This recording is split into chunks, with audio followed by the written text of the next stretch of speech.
ഓം നമോ ഭഗവതേ വാസുദേവായ.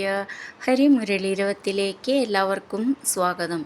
നാരായണായ നമ നാരായണായ നമ നാരായണായ നമ നാരായണ നാരായണായ നമ നാരായണായ നമ നാരായണായ നമ നാരായണ.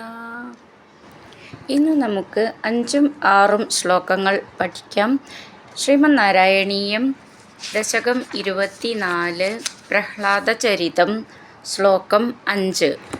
സുരാരീണാം ഹാസ്യം തവ ചരണദാസ്യം നിജസുതേ സദൃഷ്ട്വാ ദുഷ്ടാത്മാ ഗുരുഭിരശിശിക്ഷച്ചിരമമും ഗുരുപ്രോക്തം ചാസാവിധമിദമഭദ്രായ ദൃഢമിത്യപാകുർവൻ സർവം തവ ചരണഭക്ത്യൈവ വവൃഥേ.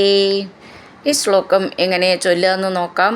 സുരാരീണാം ഹാസ്യം തവ ചരണദാസ്യം നിജസുതേ. ഇതിൽ കഷ്ടമുള്ള വാക്കുകളൊന്നുമില്ല, എഴുതിയ പോലെ തന്നെ വായിച്ചാൽ മതി. സദൃഷ്ട്വ, ദൃഷ്ട്വ എന്ന് മൃദുവായിട്ട് പറയാനുള്ളതാണ്. ഷ്ട്വ നാവാളുള്ള ചിഹ്നം ദീർഘം, അതൊക്കെ ശ്രദ്ധിച്ചോളൂ. ദുഷ്ടാത്മാ, മാ എന്നുള്ളത് താ മാന്ന് ചേർത്ത് ചൊല്ലണം. ഷ്ടാന്ന് ഇവിടെയും മൃദുവായിട്ട് തന്നെ പറഞ്ഞാൽ മതി. ഗുരുഭിർ അശിശിക്ഷത് ചിരം അമും ചേർത്ത് ചൊല്ലുമ്പോൾ ഗുരുഭിരശിശിക്ഷച്ചിരമമും. ക്ഷ എന്നുള്ള അക്ഷരം നന്നായിട്ട് ഊന്നി പറയണം. ഗുരുഭിർ എന്നുള്ളതിൻ്റെ ഭീന്നും നന്നായിട്ട് ഊന്നി പറയാനുള്ളതാണ്. ചിരം അമും അത് ചേർത്ത് ചൊല്ലുമ്പോൾ ശിക്ഷച്ചിരമമും ഒന്ന് മെല്ലെ നൂന്നി പറയണം ച എന്നുള്ളത്. ഗുരുപ്രോക്തം ക ത എന്നാണ് തം എന്നുള്ളത്, ഒട്ടും ഊന്നണ്ട. ച അസൗ ഇതം ഇതം അഭദ്രായ. ഇവിടെ ഇതം ഇതം അതൊക്കെ മൃദുവായിട്ട് പറയാനുള്ളതാണ്. ദ എന്നുള്ളത് ദയൽത്തെ ദ എന്നാണ്. അഭദ്രായ ഭ എന്നുള്ള അക്ഷരം നന്നായിട്ട് ഊന്നി പറയണം. ദൃഢം ഠ എന്നുള്ള അക്ഷരം നന്നായിട്ട് ഊന്നി പറയാനുള്ളതാണ്. ഇതി അപാകുർവൻ, ദൃഢമിത്യപാകുർവൻ ചേർത്ത് ചൊല്ലുമ്പോൾ സർവം വ മെല്ലെ നൂന്നണം. സർവം തവ ചരണഭക്ത്യാ ഏവ ചേർത്തിട്ട് ചരണഭക്ത്യൈവ ഭ എന്നുള്ള അക്ഷരം നന്നായിട്ട് ഊന്നി പറയണം. വവൃഥേ ഥ എന്നുള്ള അക്ഷരം നന്നായിട്ട് ഊന്നി പറയണം. വവൃഥേ അങ്ങനെ നിർത്താം. സുരാരീണാം ഹാസ്യം തവ ചരണദാസ്യം നിജസുതേ സദൃഷ്ട്വാ ദുഷ്ടാത്മാ ഗുരുഭിരശിശിക്ഷച്ചിരമമും ഗുരുപ്രോക്തം ചാസാവിധമിദമഭദ്രായ ദൃഢമിത്യപാകുർവൻ സർവം തവ ചരണഭക്ത്യൈവ വവൃഥേ. അടുത്തത് 6ാമത്തെ ശ്ലോകം.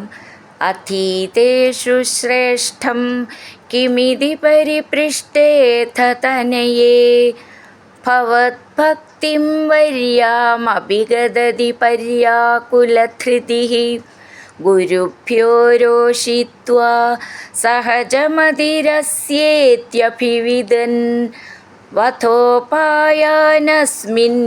വ്യതനുത ഭവത്പാദശരണേ. ഈ ശ്ലോകം എങ്ങനെ ചൊല്ലുകയെന്ന് നോക്കാം. അധീതേഷു, ധീ എന്നുള്ള അക്ഷരം നന്നായിട്ട് ഊന്നി പറയണം. ശ്രേഷ്ഠം ഠ എന്നുള്ള അക്ഷരം നന്നായിട്ട് ഊന്നി പറയാനുള്ളതാണ്. ശ്രേഷ്ഠം കിമിതി പരിപൃഷ്ടേ അഥ ചേർത്തിട്ട് പരിപൃഷ്ടേഥ ഥ എന്നുള്ള അക്ഷരം നന്നായിട്ട് ഊന്നി പറയണം. തനയേ ഭവത് ഭക്തിം ചേർത്തിട്ട് ഭവത് ഭക്തിം അതൊന്നിച്ച് ചേർത്ത് ചൊല്ലണത് ത ഭ എന്നുള്ളത്. ഭവത് ഭക്തിം ഭ എന്നുള്ള അക്ഷരം നന്നായിട്ട് ഊന്നി പറയണം. വര്യാം അഭിഗദതി, വര്യാമഭിഗദതി അഭി എന്നുള്ളതിൻ്റെ ഭീ എന്ന് നന്നായിട്ട് ഊന്നി പറയണം. അഭിഗദതി ദ തി രണ്ടക്ഷരവും വ്യത്യാസം ശ്രദ്ധിച്ചോളൂ. പര്യാകുലധൃതി തൃ എന്നുള്ള അക്ഷരം നന്നായിട്ട് ഊന്നി പറയണം. അവിടെ വിസർഗമുണ്ട്, അപ്പോൾ വിസർഗം പറയണം. ഗുരുഭ്യോ, ഭ്യോ എന്നുള്ള അക്ഷരം നന്നായിട്ട് ഊന്നി പറയണം. രോഷിത്വാ, ത്വാ നവള ചിഹ്നം ദീർഘം, അതൊക്കെ ശ്രദ്ധിച്ചോളൂ. സഹജമതിർ അസ്യ ഇതി അഭിവിദൻ ചേർത്തിട്ട് സഹജമതിരസ്യേത്യഭിവിദൻ. ഇവിടെയും ഭി എന്നുള്ള അക്ഷരം നന്നായിട്ട് ഊന്നി പറയണം. വധോപായാൻ അസ്മിൻ ചേർത്തിട്ട് വധോപായാൻ അസ്മിൻ. ഥ എന്നുള്ള അക്ഷരം നന്നായിട്ട് ഊന്നി പറയണം. വ്യതനുത, വ്യതനുത, ത എന്നാണ്.